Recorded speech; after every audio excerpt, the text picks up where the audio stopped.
Hi, Tracie here with BibleJournalingMinistries.com, and in this video I'm going to do a flip through of this traveling Bible that was lost but now is found. If you're ready, let's go ahead and get started. So the Bible that you see here is actually called a traveling Bible. A traveling Bible is when one person starts a Bible and they hand it to someone else to make a Bible journaling entry in it, and that person hands it to someone else who does a Bible journaling entry in it, and it goes on and on and on until it comes back to the original person or whoever is leading that traveling Bible group. It goes back to that person. And usually that person will gift that Bible to someone special. So usually it's someone who has suffered a loss or someone who's going through some hardship, but it could be anybody. In fact, I've received a Bible before that was a traveling Bible just because, which I think is amazing. It is one of my very, very favorite, most treasured Bibles. And what's wonderful about this Bible is that it has been loved on by so many people. This particular one that I'm flipping through right now, you can see there's so many entries in here. And now when someone's doing a traveling Bible entry, what they do is they read the Bible, and usually it's one of their favorite verses, but it doesn't have to be. And then they do some kind of journaling exercise. Usually it could be notes, but usually what it is some kind of prayer, a note to maybe the future owner of the Bible. Sometimes it's art, sometimes it's stickers, tip-ins. It could be anything, really, whatever the Holy Spirit calls that person to do in this Bible. Now, this particular Bible has been lost for, I think, almost 2 years now. And it's made its way to me, and so I get the pleasure of sending it to the original person who started this Bible. And so I'm super excited, and I'll tell you a little bit about the story of how I actually got this Bible. So a friend of mine messaged me and said, hey, I have this gift that I would like to give you. And I was like, amazing, thank you so much.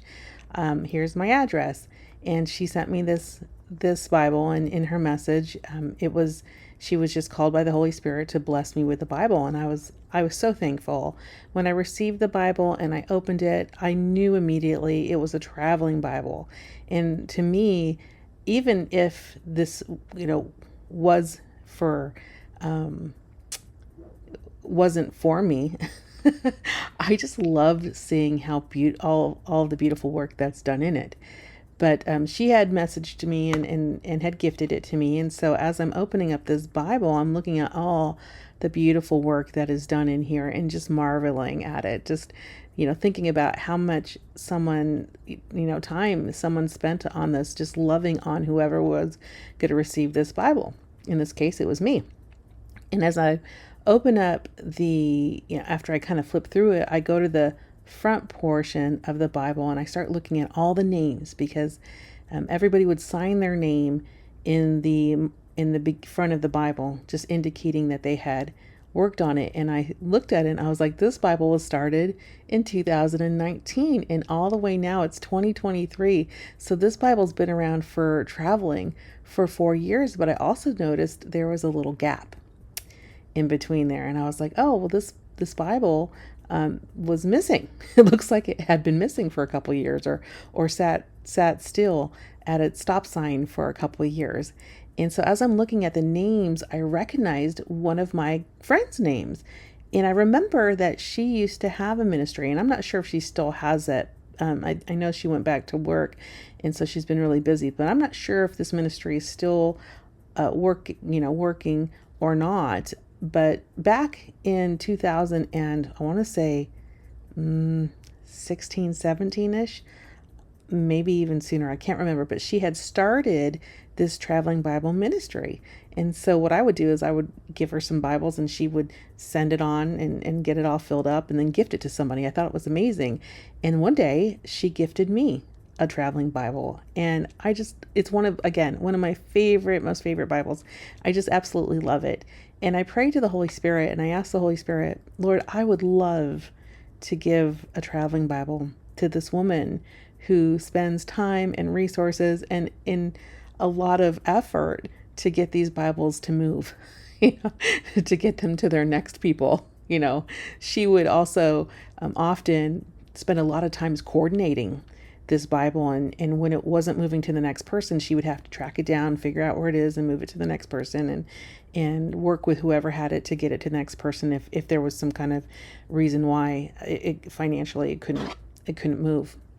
So she had done many of these Bibles, and I know over the course of a few years that a couple of them had gone missing.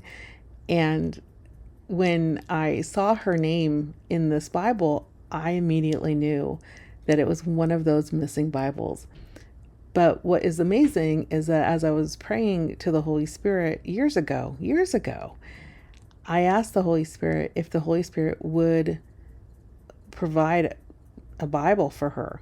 Like if it was possible for her as a ministry leader to be able to have a traveling Bible, because I thought about doing one myself, but obviously I've been extremely busy over the last few years with this ministry, with the, obviously the Bible Journaling Ministries, with the Faith Inspirations Ministry, with my children growing up and graduating high school and into college, and, just general life. And when I was praying to the Holy Spirit about whether or not I could, gift her a Bible, it was one of those prayers where you just kind of throw your hands up in the air and say, Lord, if you've got this, because I know in my humanness, I can't. There's just no way. How can I coordinate, many, many people to do one of these activities? It just wasn't something that was in my wheelhouse, and it made me very, very overwhelmed. And so I prayed to the Holy Spirit and then left it in the Holy Spirit's court and moved on. And when I received this Bible in the mail and I saw that it had been completed, they had met all the signatures on there, I immediately knew when I saw her name that this was the Holy Spirit answering that prayer. And so I immediately got her on the phone and I said, hey, I have something that might belong to you. It was gifted to me. And if it's not yours, let me know, because I'm happy, if someone gifts me something, I'm always going to say thank you. Now, I have no idea how it landed in the person who gifted it to me. I don't know how they got it. It could be any way, they could have found it. They could have purchased it at a thrift store. I don't know how anyone gets things. And actually to me, it's irrelevant. The point is that the Holy Spirit moved her to gift it to me. And so when I called my friend and I asked her if this was one of her Bibles, she immediately recognized it. And she was so thrilled that we had found it. And I just knew it was hers. Like, I just knew the Holy Spirit was answering my prayer from years ago that this Bible needed to belong to her and not me. So I messaged the woman who sent it to me, and I gave her the backstory of the Bible and told her about my prayer a few years ago and asked her if it would be okay if I gave the gift that she gave me to someone else. It's always kind of, weird whenever you're receiving a gift and then you move it on. But I knew that the Holy Spirit wanted this ministry leader to have this. And so when I explained it to her, she said that her arms just got chills. She knew that the Holy Spirit had called her to send it to me and was so thrilled that I knew who it really belonged to. So all to say that this wonderful traveling Bible is now on its way to its final home, and I get to be the person to present it to this ministry leader who for years spent many, many hours coordinating these traveling Bibles and yet had never received one of her own. So I thought that this would be a fun story to share with you as we flip through this Bible. If you like these type of videos, don't forget to give us a thumbs up and subscribe to our channel. We thank you so much for supporting our ministry with your love, with your prayers, with your support. Have a wonderful day.